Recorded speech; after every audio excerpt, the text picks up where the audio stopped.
Public Discussion 3, Saanen, Switzerland, 4th August 1970. May we go on with what we were talking about yesterday morning?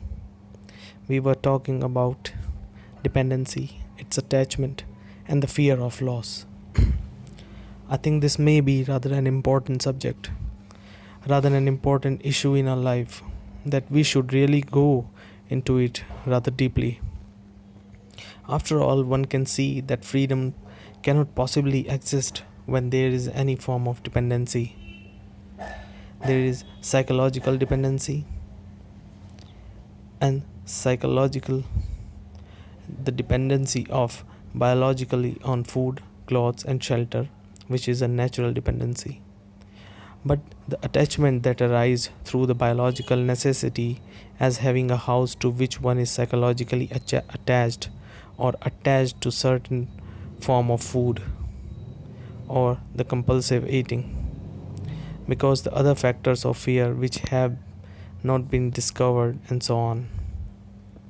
So there are physical dependencies of which one can be fairly aware of, like wanting to depending on smoke, on smoking, on drugs, on various forms of drink, various forms of psychological stimulation on which psychologically one depends. Then there are the psychological dependencies. Really, one has to watch this very, very carefully because they flow into each other. They are interrelated. The dependency on a person or a belief, on a continuous established relationship, on cycle habits of thought. I think one can be aware of all this fairly easily.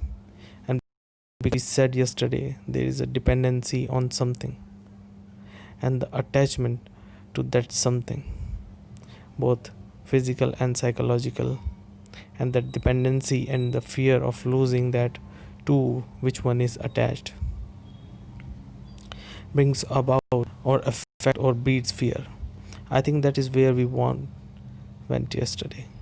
I wonder if you have thought any more about it, into it yourself since we last talked on how deeply on dependence we are talking psychologically. One may depend on belief or on an experience or a conclusion attached to a particular form of prejudice. And how deeply does this attachment go? I do not know if you have observed it in yourself. We were watching yesterday all throughout the day to find out if there is any form of attachment.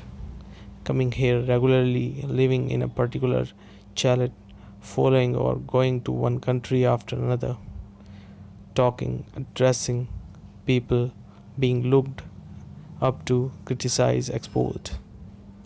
If you have watched throughout the day, one discovers naturally how deeply one is attached to something or other, or not at all. If there is any form of attachment, it does not matter what it is, to a book, to a particular diet, to a particular pattern of thought, activity, committed to certain social responsibility.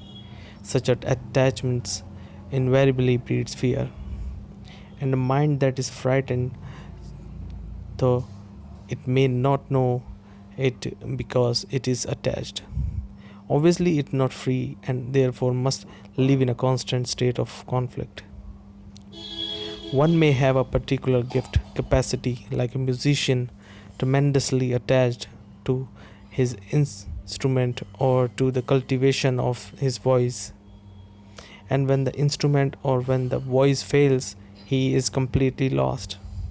His days are ended. He may insure his hands or his fiddle or become a conductor, but he knows through attachment the inevitable darkness of fear is waiting. I wonder if each one of us, if we are at all serious, have gone into this question. Because freedom means freedom from all attachments and therefore all dependency. A mind that is attached is not objective, not clear, cannot think sanely, observe directly. And there are superficial psychological attachments, and there are deep layers in which there may be some form of attachments. How do you discover those? You are following all this? Please, this is not a talk by me.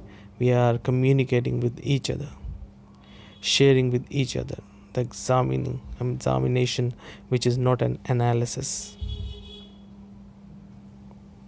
So, how does the which may consciously observe it many attachments and realize the nature of those attachments and see the truth and the implications of the truth, but yet it may have other forms of hidden attachments?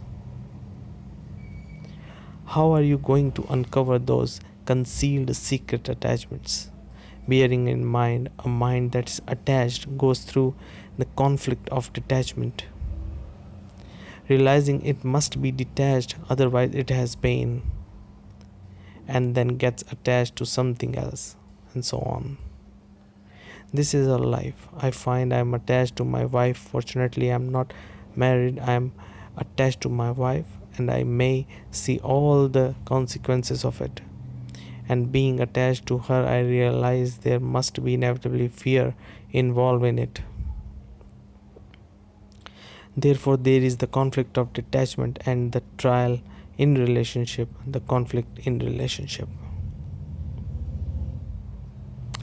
That's fairly easy to observe and expose to oneself very clearly. Our question is, how deeply in the hidden recesses of one's mind is one attached to some form of tradition, modern or ancient, short hair, long hair, whatever it is. The tradition of a particular culture. Please follow all this, because you will see freedom implies complete freedom from all this. Otherwise, there must be fear, and a mind that's burdened with fear is incapable of do what it will, of understanding, seeing things as they are and going beyond them. How does one observe the hidden attachments? I may be stubborn, thinking I'm not attached, I'm not depending on anything. I may have come to that conclusion, and the conclusion makes for stubbornness. I don't know if you are following this, but if one is learning, seeking, watching, then is that act of learning. There is no conclusion. And most of us are attached to some form of conclusion. And according to that conclusion, we function. And can the mind be free of all that? Not occasionally, all the time, from forming conclusions and therefore being attached to those conclusions. That's one problem, which is, can the mind not form any conclusion at all? I like and I don't like. I like long hair. I don't like long hair. I like this. I don't like that. I believe conclusions. Intellectually or through some experience, you have a way of thinking, whether it is the bourgeois way of thinking or the non-bourgeois, whatever it is. Can the mind act without conclusion? That's one point. Second, I'm going to stop because you are going to.